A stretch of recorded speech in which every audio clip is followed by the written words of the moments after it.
Napaviana zavatra narary anao tonga teto ianao. Za zany tonga teto amin'ny FV dia nanana aretina efa 9 taona. 9 taona. Nisy zavatra nanaikitra tato anatin'ny Kibo koa ato dia efa nanao tranony.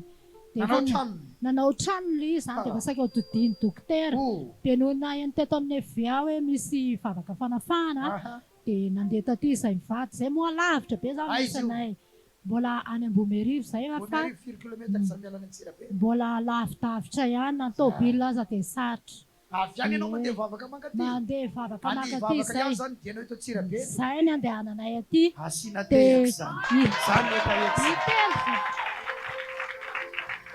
telo zany zay no natao délivrance teto dia délivré foana nandritra ny telo.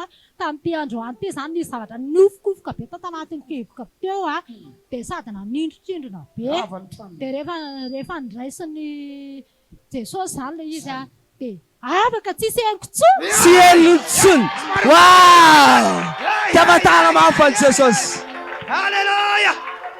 Misy rovavolombelona any amin'ny tanana misy ianao any fa sitrany ianao. Raiso ny fanasitranana feno amin'ny anaran'i Jesosy. Amen.